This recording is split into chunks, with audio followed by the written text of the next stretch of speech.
샬롬, 반갑습니다. 오늘도 우리 하나님께 예배 드립니다. 찬송가 413장으로 찬송 드리겠습니다.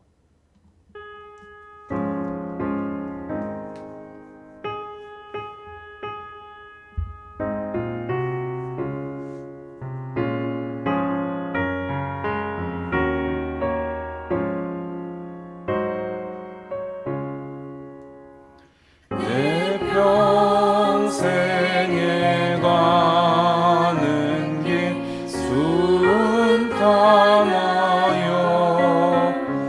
늘 잔잔한 강 같든지 근통 바로 무섭고 어렵든지 나의 영혼은 늘 편하다. 내 영혼 평안해. 내 영혼 평안해. 비는 우리를 삼키려고 입 벌리고 달려와도 주 예수는 우리의 대장되니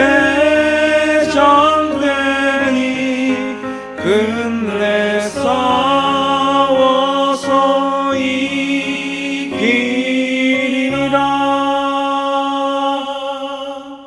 내 영혼 평안해. 내 영혼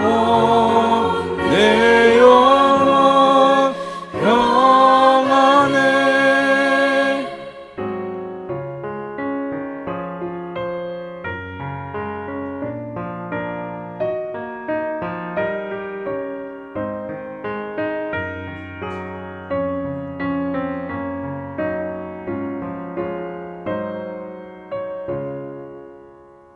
내 지은 죄 주홍빛 같더라도 주 예수께 나아르며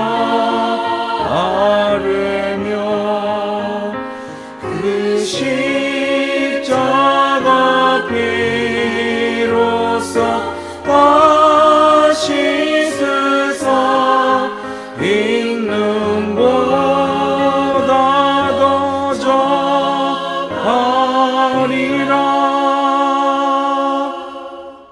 내 영혼 평안해.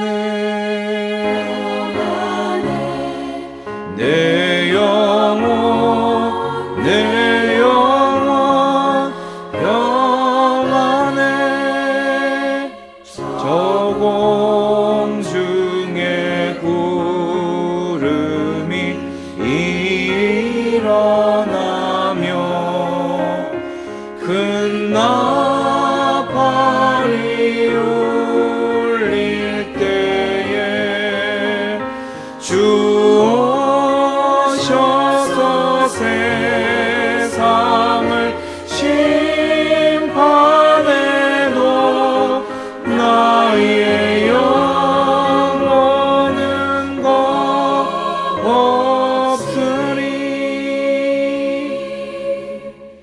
내 영혼 평안해.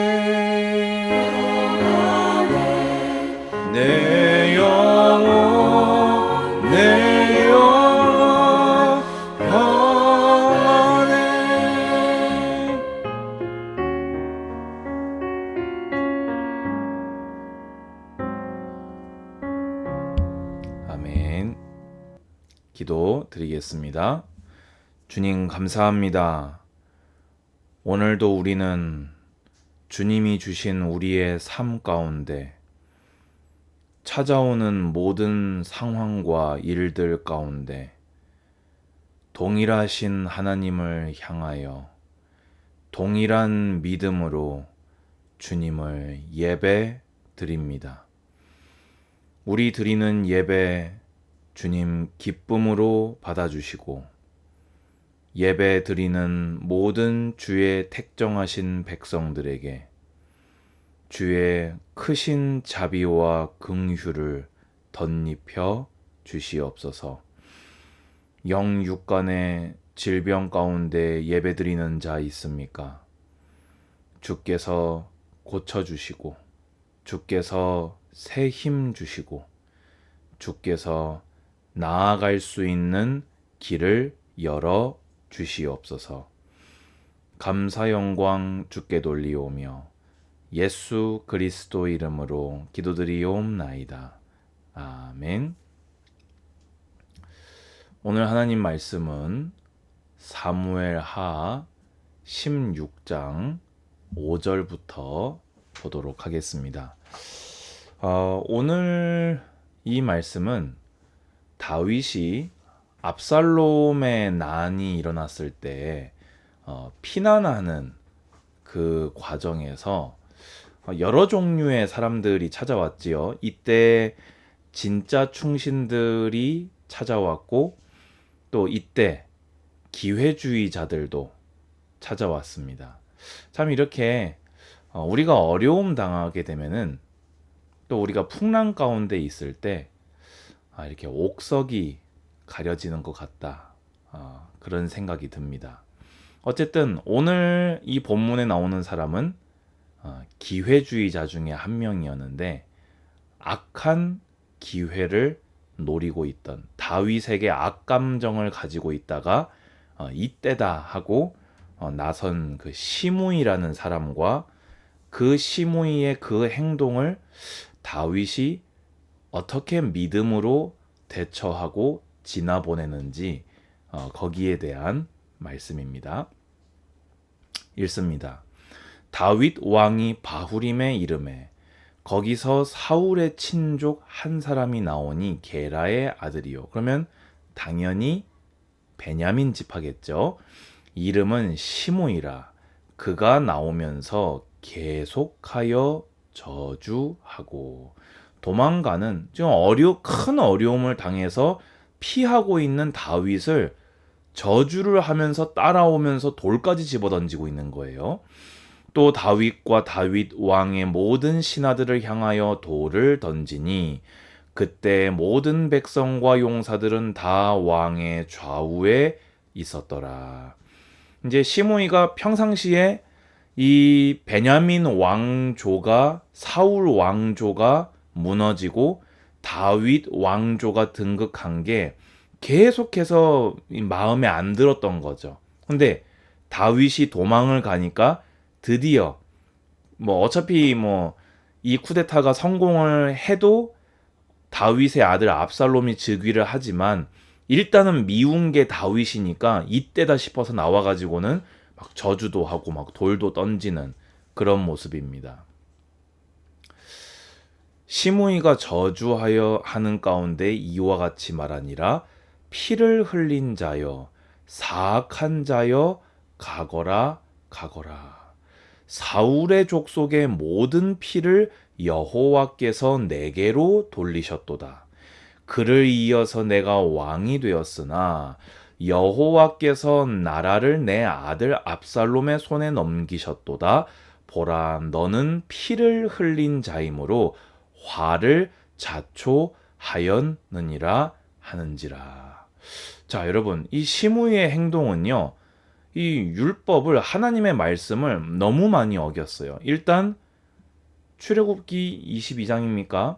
하나님이 세운 지도자를 저주하지 말라 하셨는데 지도자를 하나님이 기름 부어 세운 자를 저주했고요. 또 지금 누명을 거짓 증언을 하지 말라고 했는데 지금 이 시므이는요, 그러니까 어떻게 보자면 자기 생각에 갇혀 있는 거예요.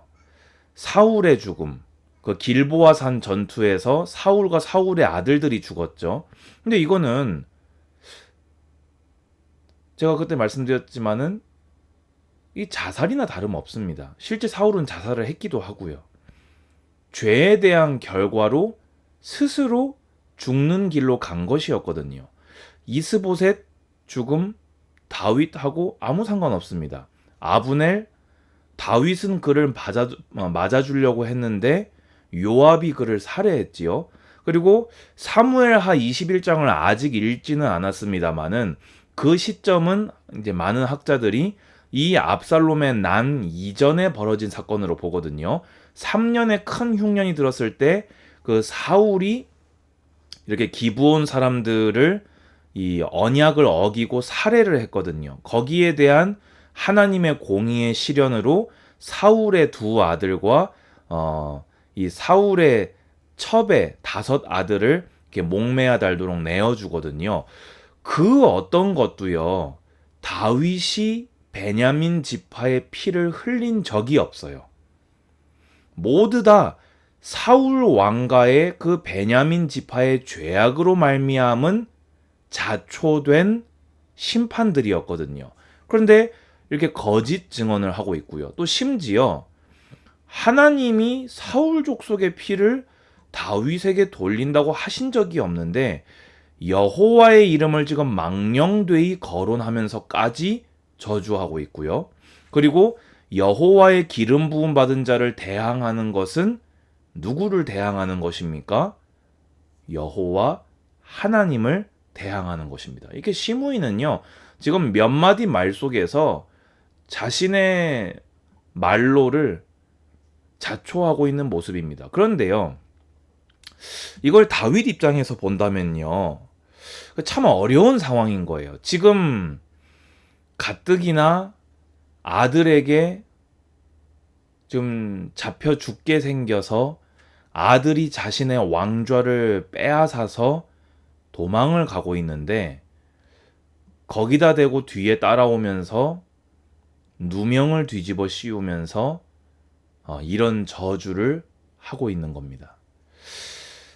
우리가 신앙생활 하는 가운데 또 인생의 길을 걸어가는 가운데 이럴 때가 있습니다. 분위기 자체가 이미 내가 뭔가를 말할 수 있는 상황이 아니게 돼버렸어요. 이미 내가 뭔가를 나설 수가 없는 상황이 돼버렸어요. 그런데 거기다 대고 오히려 없는 말까지 지어내서 내가 지금 말을 못한다는 걸 알고 막 거기다 대고 더 엄부는 자들도 있는 거지요. 이때 우리 성격 같으면 어떻게 됩니까? 이 스루야의 아들이 우리를 위로하지요. 스루야의 아들 아비새가 왕께 여짜오되 이 죽은 개가 어찌 내 주 왕을 저주하리이까 청하건대 내가 건너가서 그의 머리를 베게 하소서 하니 이 우리 성격 같으면 당장에 그냥 이러지 않겠습니까? 그렇죠? 그런데요. 이 다윗의 대처를 보세요. 왕이 이르되 스루야의 아들들아 내가 너희와 무슨 상관이 있느냐. 쉽게 얘기해서 나는 그렇게 생각하지 않는다. 그가 저주하는 것은 여호와께서 그에게 다윗을 저주하라 하심이니 내가 어찌 그리 하였느냐 할 자가 누구겠느냐 하고. 여러분 이게 무슨 말인지 아십니까? 하나님이 시므이한테 가서 다윗을 저주해 이렇게 시켰다는 게 아닙니다.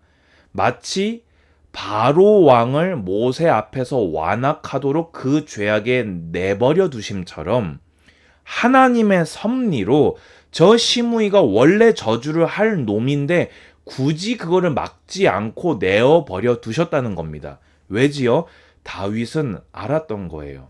이 일이 저 시므이의 저주는 잘못이 맞지만 지금 이 모든 상황은 밧세바를 범하고 우리아를 살해한 그 하나님의 징계라는 것을 인정하고 회개하고 달게 받고 있는 중이었던 것입니다. 여러분, 여러분의 시야가 하나님 편에 서서 하나님 말씀이 여러분의 눈이 되시기를 축원드립니다. 그래서 또 얘기합니다. 여기는 개인적으로 신앙 고백보단 다윗의 그 인간 됨됨이 같아요. 그릇 같아요. 다윗이 아비새와 모든 신하들에게 이르되 내 몸에서 난 아들도 내 생명을 해하려 하거든. 하물며 어떻게 보자면 원수 같은 입장에 선 이 베냐민 사람이랴. 내 아들도 날 지금 잡아 죽이려고 하는데, 응?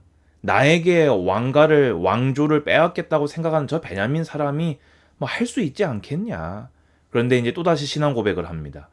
여호와께서 그에게 명령하신 것이니 그가 저주하게 버려두라. 근데 여기에는 이유가 하나가 더 있습니다. 자, 보세요. 오늘 저는 이 말씀 때문에 오늘 이 본문을 보고 있거든요. 혹시 여호와께서 나의 원통함을 감찰하시리니 오늘 그 저주 때문에 여호와께서 선으로 내게 갚아 주시리라 하고. 여러분, 이 하나님을 믿으시기 바랍니다. 여러분이 억울할 때요, 문제 같잖아요. 잘못하지 않았는데 고통당할 때 위기 같잖아요. 그게요, 하나님의 사람에게는 찬스입니다. 그 억울함이요, 정말 사실이라면 주님이 반드시 갚으실 것이거든요.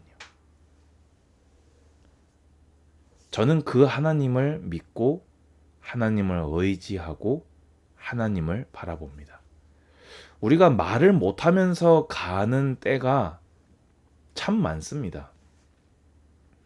그걸 다 얘기해도 서로 입장이 다르기 때문에 그게 다 어떻게 되지도 않습니다. 지금 다윗의 상황 보세요. 이 상황에서 시므이 모가지 하나 날린다고 뭐가 어떻게 되겠습니까? 이미 자기는 아들에게 쫓겨서 지금 도망가고 있는데요. 근데 오히려 다윗은요, 이 일마저도 하나님의 섭리로 보고 있는 거예요. 비록 자신이 죄악을 범해서 이렇게 되었지만 또 하나님의 징계로서 시므이가 이렇게 저주를 하고 있는 것도 맞지만 다윗 언약으로서 하나님이 구원하실 수 있는, 어떻게 보자면 그 근거 또한 시므이의 저주 속에 있다는 거예요. 여러분, 혹시 억울함이 많으십니까? 하나님의 큰 축복의 징조임을 믿으시기 바랍니다. 성경은요, 이렇게 말합니다. 뭐 정확하게 딱 들어맞는 인용은 아니지만 많이 맡긴 자에게 많이 요구하시고 적게 맡긴 자에게 적게 요구하시는 하나님이십니다. 억울하십니까? 더 의를 행해 버리시기 바랍니다. 위기 만나셨습니까? 더 믿음으로 행하시기 바랍니다. 주님이 오히려 그 일 때문에라도 여러분에게 선으로 갚으실 것입니다. 저는 이 하나님을 믿습니다. 여러분들도 이 하나님을 믿으시고 겸손하게 주를 섬겨 하나님을 기다리시는, 하나님의 드러내심을 믿음으로 인내하는 우리 모든 성도님들 되시기를 축복합니다. 주 예수 그리스도의 은혜와 하나님의 사랑과 성령의 교통하심이 예배드리는 우리 모든 예배자들 머리 위에 이제로부터 영원까지 항상 함께 있을지어다. 아멘. 감사합니다. 샬롬.